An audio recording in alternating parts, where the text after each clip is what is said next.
Hello and welcome everyone. Today I was browsing articles on my phone when I was bored and I saw this article called What are VST plugins, what they do and how VST plugins work. And I got curious because this is basically an attempt to show the best and most precious thing in the world, VST plugins, to newbies, and I always want to know how that goes, and I read the whole thing and I wanted to talk about something specific, which is the section Popular VST plugins, in which the author of this article shows some plugins that he found worth mentioning. For example, Serum, Omnisphere, Contact, ProQ, Valhalla, Isotope, Chlu or whatever that is pronounced, Scalar 2. And I found that while these plugins are all known for really good reasons, some of them suggest that this selection of plugins is not very magical. And my cat is behind me, yay! Cleo! Yay! Let me cook. So Serum, okay, understandable, like it's one of the most reasonable wavetables in size of all time. Omnisphere, I mean, okay, it's basically just Nexus with controls, but no one uses the controls because everyone is just madly hyped about the presets. Contact, it's basically also just a bunch of presets, but with samples instead of synthesis. ProQ3, I mean, everyone needs an equalizer, and this is just the equalizer with the best workflow. Valhalla is actually the best mentioned in this list because Valhalla is a very passionate VST developer. I mean, of course, FabFilter is also passionate, but Valhalla also has a bunch of freebies that are really good. So if a newbie sees this in the list, then they will be introduced to at least one developer who really cares about the community, which is pretty cool.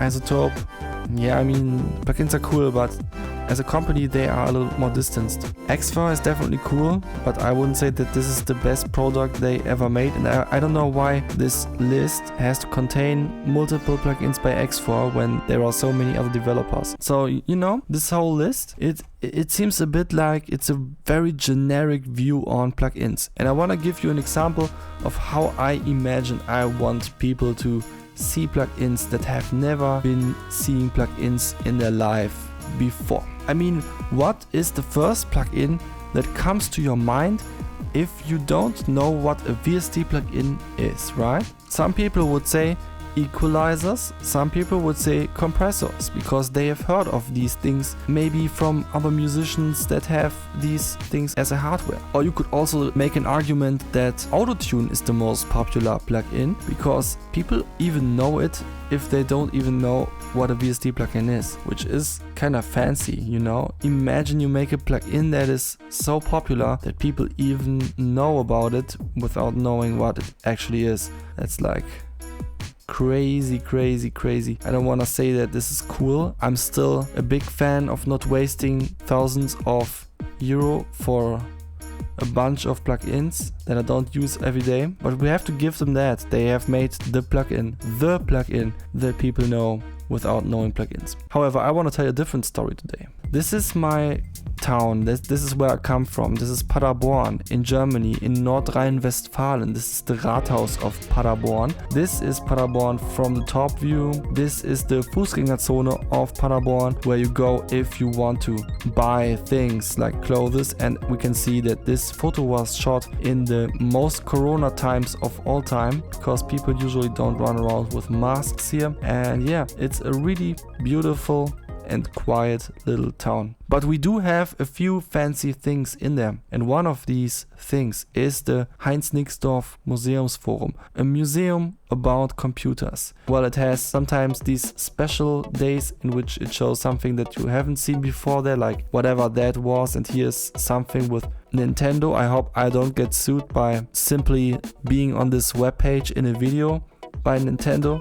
I could imagine getting sued for such a thing, but I don't care because this would be ridiculous. And another thing that they also regularly do is making courses or other things that can be visited by children and for children, to show children that you can do a lot of cool things with computers or something historical about computers, I don't know. And when I was a child, they had a course about music production and I went there, or my mom sent me there because I had to do something or anything. Or maybe I wanted to go there, I don't quite remember, but at least I can say I was definitely there. And there was a dude in front, so like the lecturer, he gave us all computers, and on each computer was an instance of Cubase, an old version of Cubase. And he also gave us a lot of loops, and I forgot what the format of these loops was. They were not WAV files, but they had a really cool file that made it possible that they could automatically change their tempo alongside with the DAW when you changed the DAW tempo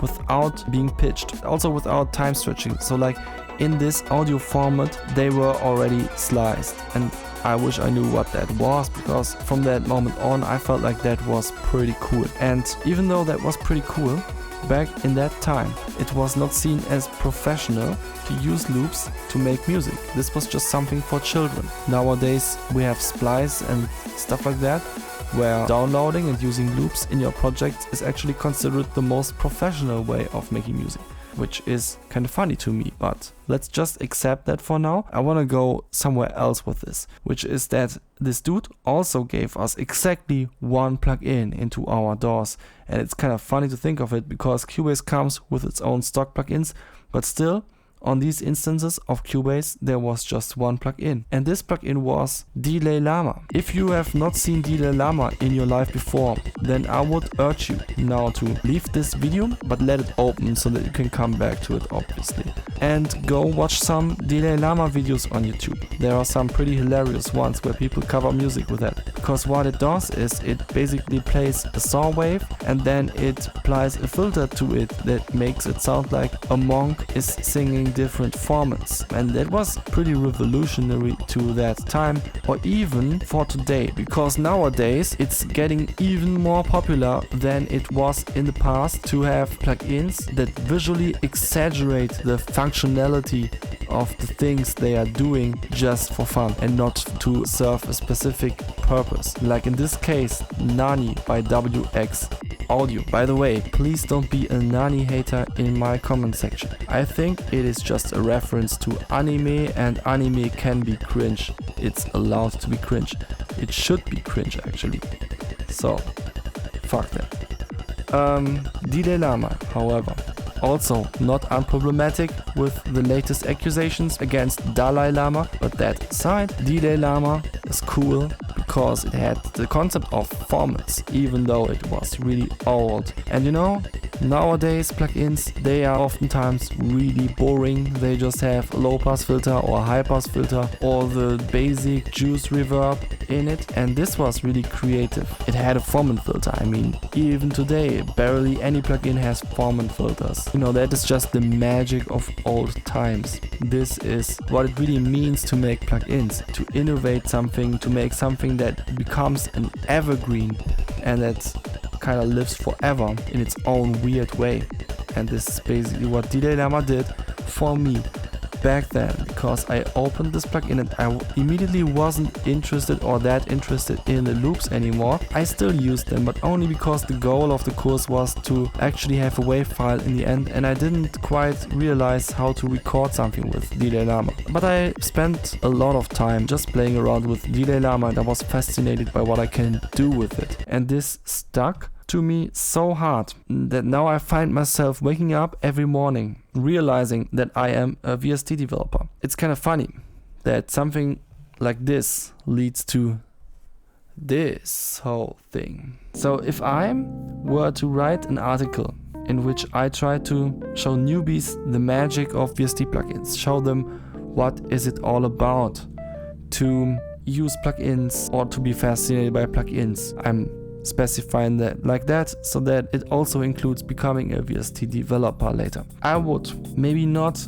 show them Delay Llama because a lot of other stuff has happened in the meantime that can also be shown, and it's definitely equally fascinating or pretty similar. So it's not really about what plugin exactly I would show, but it's definitely, I would show a selection of plugins that are really weird, not the most popular ones, but the ones that you can show people and really leave an impression right on the spot. Just like Delay Llama did. And this plugin has 4 stars, which makes absolutely no sense. It should have 5 stars. Like, what the fuck?